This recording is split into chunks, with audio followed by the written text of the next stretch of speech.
ஓம் தத்புருஷாய வித்மஹே வக்ரதுண்டாய தீமஹி தன்னோ தந்தி பிரசோதயாது. ஆன்மீக ஜோதிட அன்பர்களுக்கு வணக்கம் கூறும் உங்கள் அன்பன் அஸ்ட்ரோ சிவகுமார். குரோதி வருடம் மார்கழி மாதம் 15ஆம் தேதி திங்கட்கிழமை, ஆங்கிலம் 30ஆம் தேதி டிசம்பர் மாதம் 2024வது வருடம். இன்றைய திதி அமாவாசை திதி. நாளை காலை 5:03 வரை உள்ளது. இன்றைய நட்சத்திரம் மூல நட்சத்திரம். நள்ளிரவு 1:12 வரை உள்ளது. சர்வ அமாவாசை திதி அனுமந்த் ஜெயந்தி. அன்பர்களே, உங்கள் குடும்பத்தில் இறந்த முன்னோர்களுக்கு இன்று நீங்கள் தர்ப்பணம் கொடுங்கள். அதன் மூலம் அவர்களுடைய ஆசியை நீங்கள் பெறுவீர்கள். அதன் பின் கோமாதா என்ற பசு அன்னைக்கு அகத்திக்கீரை வாழைப்பழத்தை கொடுங்கள். சர்வ தேவதைகளும், அதாவது சர்வ தெய்வங்களுடைய ஆசீர்வாதம் உங்களுக்கு கிட்டும். இன்று அனுமன் ஜெயந்தி. ஆஞ்சநேயர் கோவிலுக்கு செல்லுங்கள், துளசி மாலை அணிவியுங்கள், நெய் தீபம் ஏற்றுங்கள், ஆஞ்சநேய பெருமானை வணங்குங்கள். அவருடைய ஆசீர்வாதமும் உங்களுக்கு கிட்டும். இதை மறக்காமல் எல்லோரும் செய்ய வேண்டும் என்பதை நான் கூறிக்கொள்ள ஆசைப்படுகிறேன். கட்டாயம் நீங்கள் செய்ய வேண்டும். இன்று நீங்கள் செய்தீர்களானால் உங்கள் வாழ்க்கையில் மகத்தான திருப்பம் ஏற்படும். இன்றைய நல்ல நேரம் காலை 6 மணியிலிருந்து 7 மணி வரை, மாலை 4 மணியிலிருந்து 45 நிமிடங்களிலிருந்து 5:45 வரை. ராகு காலம் காலை 7:30 மணியிலிருந்து 9 மணி வரை. குளிகை மதியம் 1:30 மணியிலிருந்து 3 மணி வரை. யமகண்டம் காலை 10:30 மணியிலிருந்து 12 மணி வரை.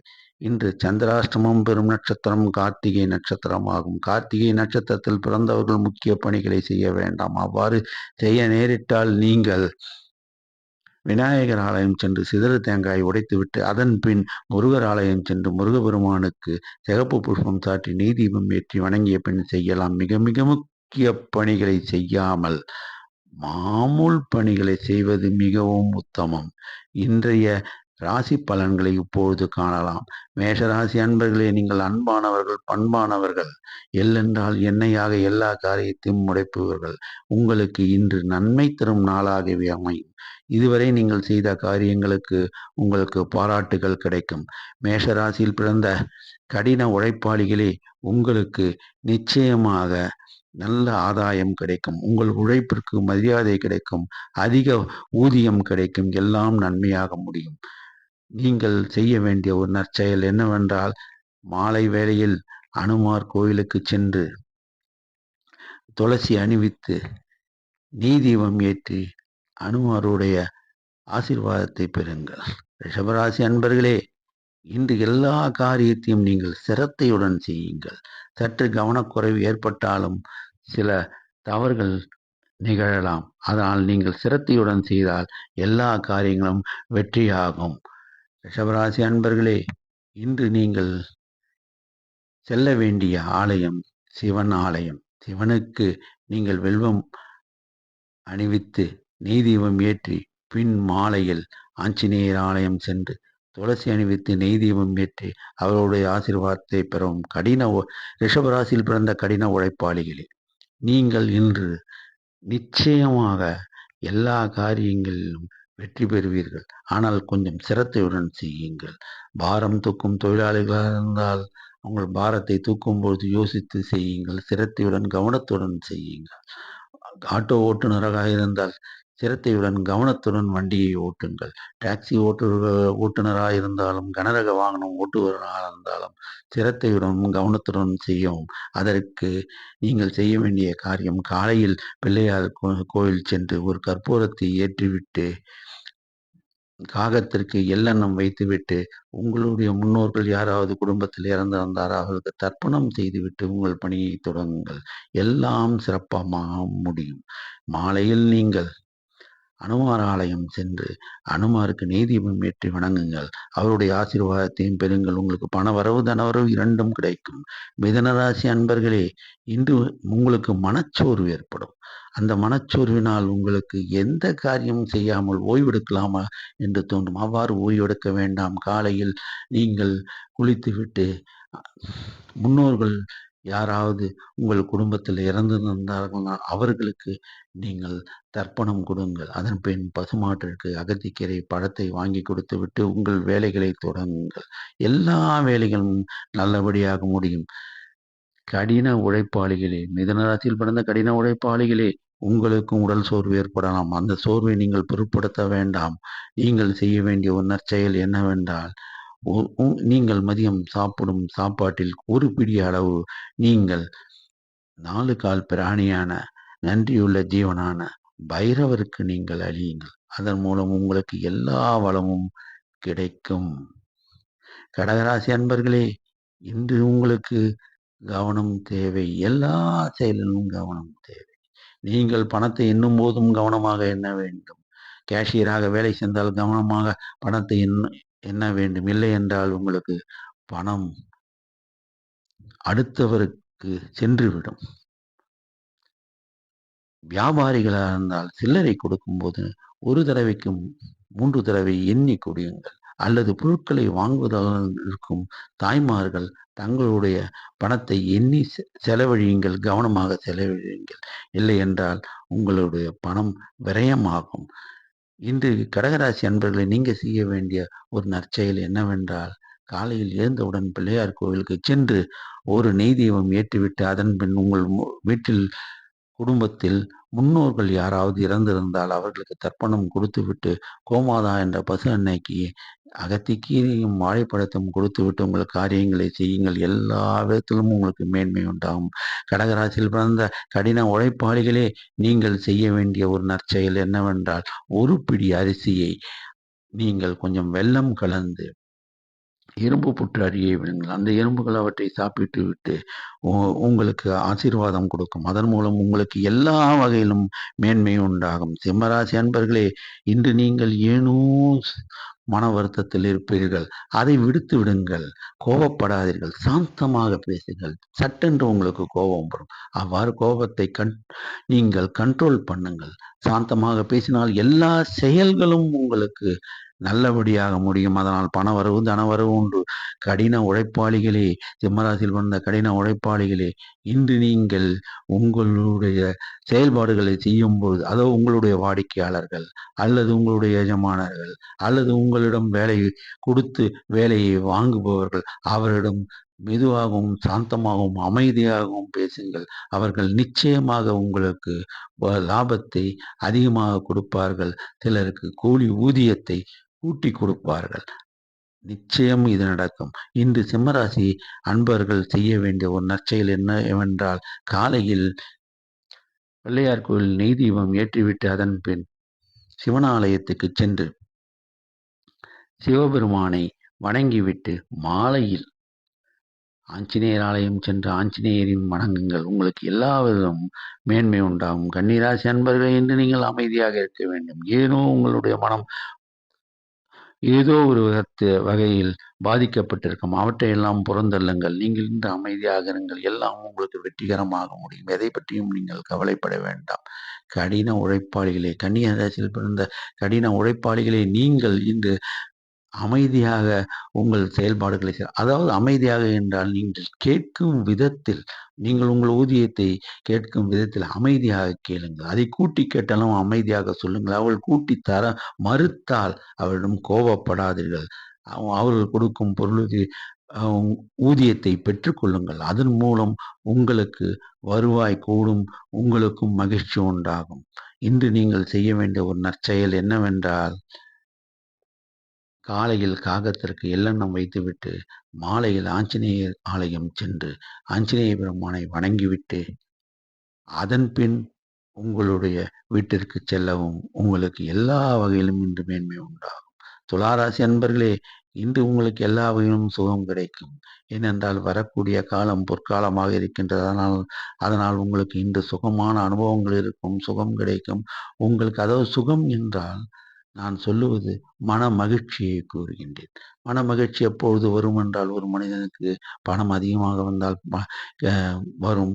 இல்லை என்றால், தனக்கு வர வேண்டிய ஊதியம் நல்லபடியாக வந்து சேர்ந்தால் மனமகிழ்ச்சி.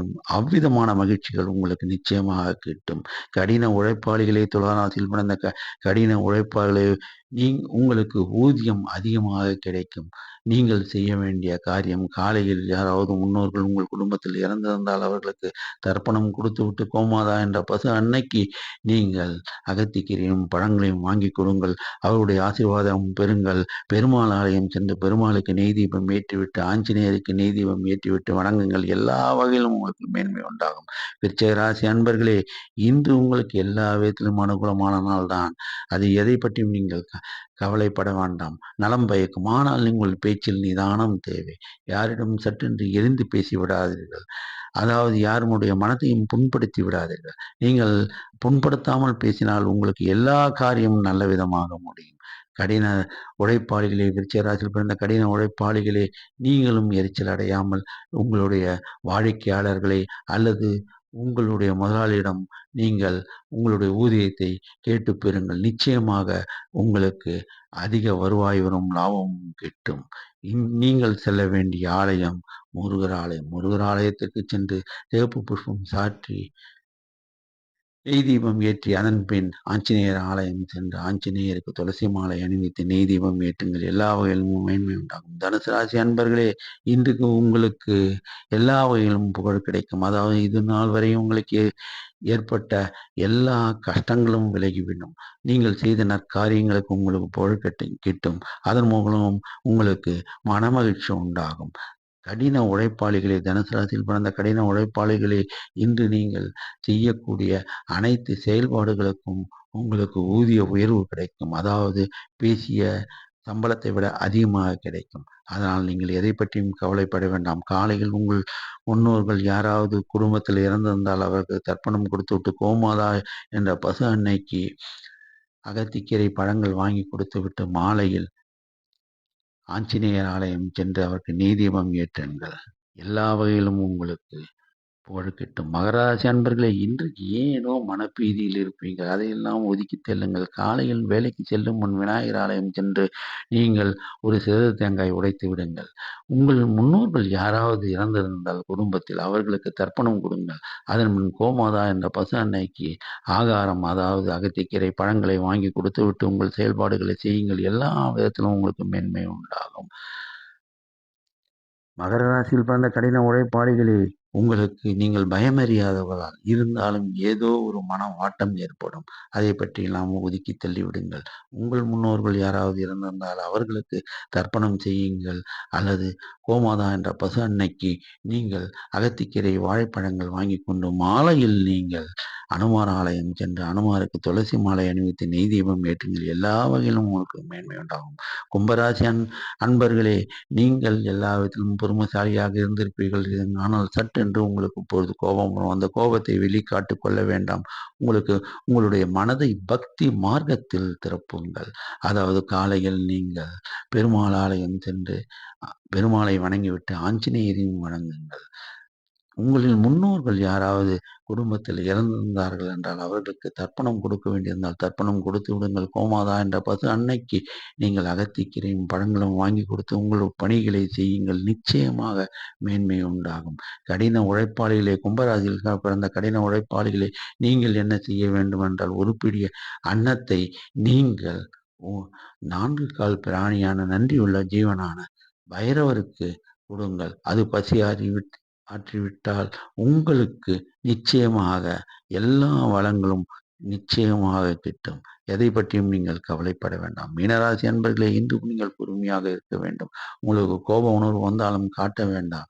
உங்கள் காரியங்கள் சற்று தடைப்பட்டாலும் பொறுமையாக அவற்றை அனுசரித்து நடங்கள். காலையில் உங்களுடைய முன்னோர்கள் யாராவது இறந்திருந்தால் அவருக்கு தர்ப்பணம் கொடுத்துவிட்டு கோமாதா என்ற பசு அன்னைக்கு அகத்திக்கீரையும் வாழைப்பழம் கொடுத்துவிட்டு அதன் பின் நீங்கள் ஆஞ்சநேயர் ஆலயம் சென்று ஆஞ்சநேய பெருமானை வணங்குங்கள். எல்லா விதத்திலும் உங்களுக்கு மேன்மை உண்டாகும். பணவரவு தனவரவு உண்டு.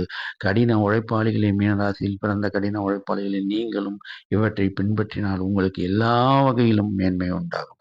12 ராசி அன்பர்களும் செல்ல வேண்டிய ஒரே ஆலயம் ஆஞ்சநேயர் ஆலயம்.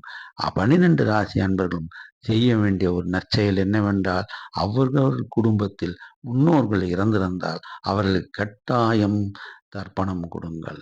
இல்லை என்றால் நீங்கள் கோமாதா என்ற பசு அன்னைக்கு அகத்திக்கீரை பழங்கள் வாங்கி கொடுங்கள்.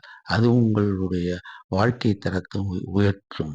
சிலருக்கு குடும்பத்தில் பிள்ளை பிறக்காமல் அவதிப்பட்டு கொண்டிருப்பால் இளம் வயதினர்கள் யாராவது குடும்பத்திலிருந்து புத்திர பாக்கியம் தள்ளி இருந்தால் சோமவார அமாவாசையாக வருகின்றது. இந்த சோமவார அமாவாசை அன்று காலையில் அரச மரத்தை 108 தடவை பிரதட்சணமாக வந்து நீங்கள் வணங்கினால் எல்லா தெய்வங்களும் உங்களுடைய ஆசீர்வாதம், அதாவது மும்மூர்த்திகள் பிரம்மா, விஷ்ணு, சிவன் என்ற மும்மூர்த்திகளும் உங்களை ஆசீர்வாதம் தருவார்கள். அதன் மூலம் உங்களுடைய குலம் தழைக்கும். புஷ்பங்கள், பழங்கள், கற்பூரம் ஏற்றி நீங்கள் ஆரத்தி காட்டி வணங்கினால் எல்லா விதத்திலும் உங்களுக்கு மேன்மை உண்டாகும். உங்களுக்கு குலம் தழைக்கும் என்று கூறி நன்றி கூறி விடைபெறுகிறேன்.